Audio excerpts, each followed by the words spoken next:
আসসালামু আলাইকুম। একজন অতিরিক্ত ডিআইজি তিনি লিখছেন, আওয়ামী লীগ সরকারের মন্ত্রীদের অবৈধ আদেশ পালন করতে হয়েছে। তিনি অবসরের জন্য আবেদন করেছেন এবং বলেছেন বিগত দিনে এই যে নানা রকম অবৈধ আদেশ তাকে পালন করতে হয়েছে, সে কারণে তিনি বলছেন যে এই বাহিনী এখন ঘৃণার পাত্র হয়েছে, এই বাহিনীতে তিনি আর কাজ করতে ইচ্ছুক নন। যাক, আমি ব্যক্তিগতভাবে মনে করি তিনি চমৎকার একটা আত্ম উপলব্ধি করেছেন এবং আজকে কিন্তু ওই স্বরাষ্ট্র উপদেষ্টা সাখাওয়াত, ব্রিগেডিয়ার সাখাওয়াত, তিনিও কিন্তু বলেছেন যে অনেকে উপলব্ধি করতে পেরেছেন এবং পুলিশের কিছু কিছু কর্মকর্তার ভিডিও আমি শুনেছি, তারা বলছেন যে তাদেরকে নির্মমভাবে ব্যবহার করা হয়েছে। বলা হয়েছে যে বিএনপি এবং জামাত থাকতে পারবে না কোনো এলাকায়, তার কারণে যা খুশি তাই করতে। তো কী করতে? ওই যে গায়েবী মামলা করতে হয়েছে, এলাকা ছাড়া করতে হয়েছে, তাদেরকে কারাগারে ঢোকাতে হয়েছে, মামলায় মামলায় তাদের জীবন জর্জরিত করতে হয়েছে। তো ওই সব প্রেক্ষিতেই আজকে মনিরুজ্জামানের একটি বক্তব্য কিন্তু সামনে আসলো। তিনি নিজেই বলছেন যে আওয়ামী লীগ সরকারের মন্ত্রীদের অবৈধ আদেশ পালন করতে হয়েছে। তো আমি এই স্বীকারোক্তির প্রেক্ষিতে আমার যেটা অনুরোধ থাকবে যে এই কর্মকর্তা যখন নাকি উপলব্ধি করতে পেরেছেন, তাকে ফিরিয়ে আনা হোক। কেননা তিনি কিন্তু এখন লিখেননি, তিনি যখন নাকি একদম চূড়ান্ত পর্যায়ে যখন নাকি গুলি চালাচ্ছিল শেখ হাসিনার সরকার মানুষের বুকে, তখনই কিন্তু তিনি এই চিঠিটা লিখেছেন। তো সুতরাং তার ব্যাপারে একটি বিবেচনা করা উচিত এবং তাকে পুরস্কৃত করা উচিত আমি বলবো।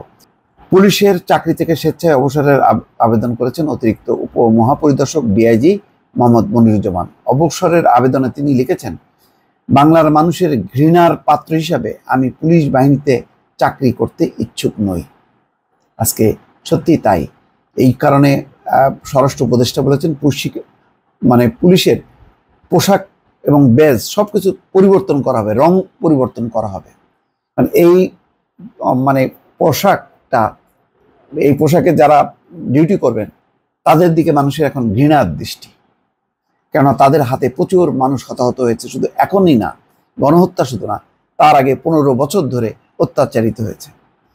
মোহাম্মদ মনিরুজ্জামান বর্তমানে ট্যুরিস্ট পুলিশের খুলনা বরিশাল বিভাগে কর্মরত। গতকাল রোববার স্বরাষ্ট্র মন্ত্রণালয়ের জননিরাপত্তা বিভাগের জ্যেষ্ঠ সচিবের কাছে তিনি চাকরি থেকে অবসরের আবেদন করেন। ট্যুরিস্ট পুলিশ হেডকোয়ার্টার্সের রিসিভ অ্যান্ড ডিসপাস শাখা আবেদনপত্রটি গ্রহণ করেছে। অতিরিক্ত ডিআইজি লিখেছেন, 5ই আগস্ট ছাত্র জনতার অভ্যুত্থানে আওয়ামী লীগ সরকারের পতন হয়। এর আগের কয়েকদিন ও বিগত 10 বছরে বিভিন্ন সময়ে আওয়ামী লীগ সরকারের সংশ্লিষ্ট মন্ত্রীদের অবৈধ আদেশ পালন করতে হয়েছে। এই আদেশ পালন করতে গিয়ে অবৈধ সরকারকে রক্ষার নামে নিজেদের ক্ষমতা ও অবৈধ অর্থ উপার্জনের পথকে দীর্ঘায়িত করার মানুষে পুলিশের শীর্ষ পর্যায়ের কর্মকর্তাদের হিংস্র ও বর্বর আদেশে শিশু কিশোর সহ বহু মানুষকে মাঠ পর্যায়ের পুলিশ সদস্যরা হত্যা করেছেন, যার পরিপ্রেক্ষিতে বাংলাদেশ পুলিশ বর্তমানে গণশত্রুতে পরিণত হয়েছে। স্বেচ্ছায় অবসরের আবেদনে পুলিশ কর্মকর্তা লিখেছেন, আমি বুঝতে পারছি যে বাংলাদেশ পুলিশ বাহিনীতে আর চাকরি করা আমার জন্য সমীচীন নয়। এ কারণে 11ই আগস্ট আমি পুলিশে আমার পদ থেকে স্বেচ্ছায় অবসর গ্রহণ করলাম।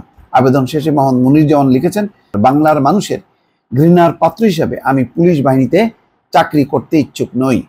আমি চাকরি হতে স্বেচ্ছায় অবসর গ্রহণ করলাম। অতএব আমার এই পদত্যাগপত্র গ্রহণ করে প্রয়োজনীয় ব্যবস্থা নিতে আপনার সদয় মর্জি কামনা করছি। দেখেন, আজকে উপলব্ধির একটা বহিঃপ্রকাশ ঘটালেন এই ডিআইজি মনিরুজ্জামান। তিনি তো চুপ করে থাকতে পারতেন, কিন্তু না, তিনি উপলব্ধি করতে পারছেন যে আসলে পুলিশকে মানুষ কিভাবে দেখে। অর্থাৎ এই যে হত্যাকাণ্ড হয়েছে, এখন এর দায়িত্ব জয় বলছে যে সে তার মা শেখ হাসিনারও না, এটা নাকি পুলিশই অতি উৎসাহী হয়ে কাজটি করেছে। তাই কি বিষয়টি? মোটেই না।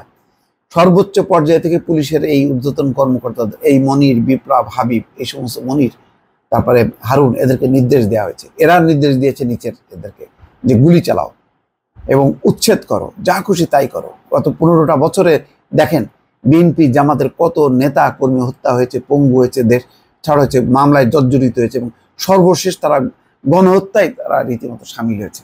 আজকে তারই কিন্তু বহিঃপ্রকাশ ঘটছে পুলিশের একজন ঊর্ধ্বতন কর্মকর্তার মধ্যে, যে যিনি আর ঘৃণার পাত্র হয়ে এই পুলিশ বাহিনীতে চাকরি করতে চান না। দর্শক, ভালো থাকবেন। আল্লাহ হাফেজ।